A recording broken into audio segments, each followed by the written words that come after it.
લડવા નથી આવ્યા, પોલીસ ન્યાય માંગવા આવ્યા છે, પોલીસ ન્યાય માંગવા ન્યાય આપો આવ્યા ભાઈ, ન્યાય આપો.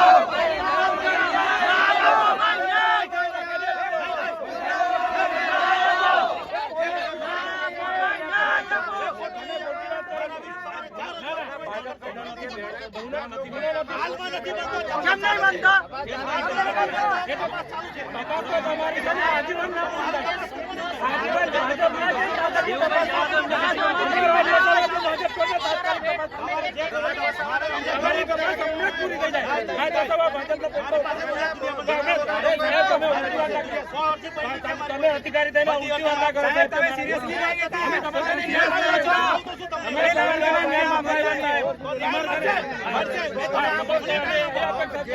તમે એવું કહો છો કે મારા વિરુદ્ધ ફરિયાદ કરજો, અમે તમારા જોડે લડવા નથી આવ્યા, ન્યાય માંગવા આવ્યા.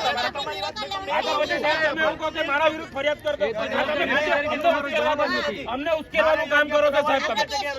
તમે અમને ઉશ્કેરવાનું કામ કરો છો. આવી રીતે નહીં ચાલે.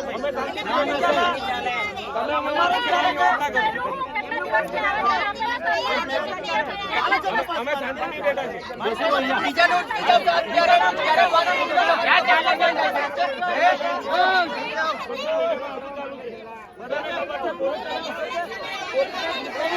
हमारी कामगिरी के बीच में होते बड़ी खबर से बोलने की नहीं चलेंगे, नहीं चलेंगे,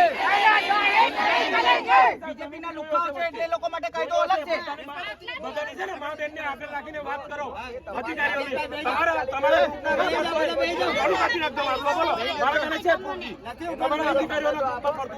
વિડીયો પણ છે મારા ઘરે. બંધ કરાવવાની સાહેબ એ લોકોને તારે.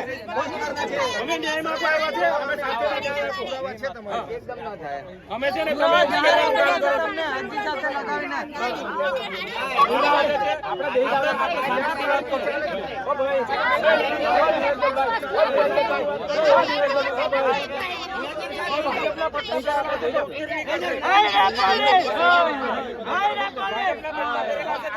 ભાજપના પટ્ટાને ઝંડા લાવો ને અહીંયા મૂકી દો અને પહેરાવી દો આ લોકોને.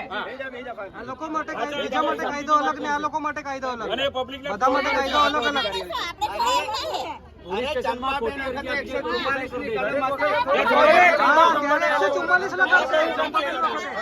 એ ભાજપના પટ્ટા પહેરેલી છે એટલે તો ભાજપનું જ ગુણગાન ગાવાની છે. 44 હોવા છતાં કાયદો ક્યાં ગયેલો?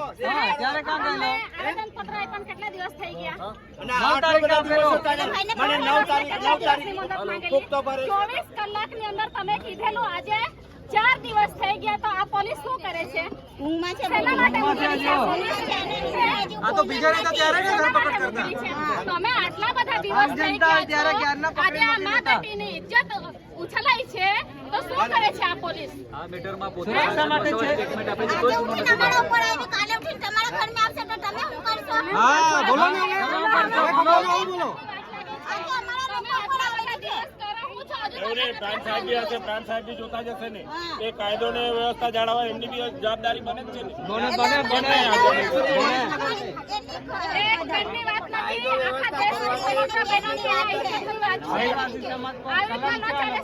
દુખલમાં રાજની માં આવેલી બેન આવેલી તો તેનો કઈ તોડ થયેલો 50, 60, 55 લાખ નો.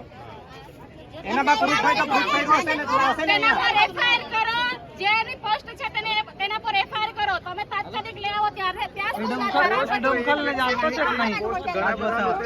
આખા દેશની બેટીઓની ઇજ્જતની અવાજ છે. એક ગામની બહેનોની સાંસદે પણ આ બાબતે આમાં ફરિયાદ આપતા પહેલા જ અમે સુરતા સાહેબને એવું કીધેલું સાહેબ કે આમાં ભાજપના પુતળાઓ છે અમે તમે એક્શન ના લઈ શકો. અમે આ ઓફિસમાં કીધું છે સિરસાદ સાહેબને. કેવી સાહેબ તમે વાત કરો તપાસ ફરિયાદ આપતા પહેલા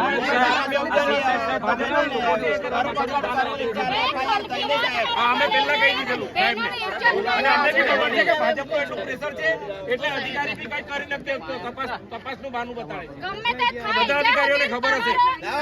ખુલાસો ના થાય ત્યાં સુધી અહીંયાથી એક પણ ભાઈ કે બેન ઉઠશે નહીં. અને અમે ગાંધીજી જે માર્ગે બેઠા છીએ અમને લઈ આવો તેને અને એક ખુલાસો કરાવો. તમને ટાઈમ આપ્યો અમે 2 દિવસનો આજે 4 દિવસ થઈ ગયા. 24 થી 48 કલાકની તપાસ હોય છે તમારી, એના પછી તમારે એફઆઈઆર કરવાની હોય છે. કેટલા દિવસ થયા છે? કાયદો તમને જ ખબર છે. અમે ગધેડા છે, અમે ભણેલા નથી, અમને કઈ ખબર નથી.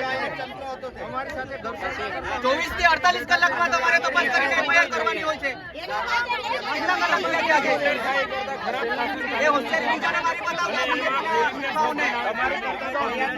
બીજેપીના આ સરકાર છે ને પોલીસને ને પબ્લિકને સામે લડાવે છે. સામે નથી આવતી. આ પોલીસને વેઠવું પડે છે. પોલીસ બધું જાણે છે. તે છતાં પોલીસને ના કે આ વસ્તુ વેઠવું પડે છે. એટલા કલાક તો થઈ ગયા છે. અંદર આ છોકરીઓને વચ્ચેના વિસો છોકરીને ઇજ્જત બધાના દાડા હરકા નથી લેતા. કોઈનો બી દાડો આવશે. એ દિવસે તમારી બી હાથમાં લાગશે. આજે એક છોકરીની ઇજ્જતની વાત છે, કાલ ઉઠીને બીજી છોકરીની બી વાત થશે. આવું અમે હરકિસને ચલાવીએ એટલે અમને ન્યાય જોઈએ. અત્યારે તમે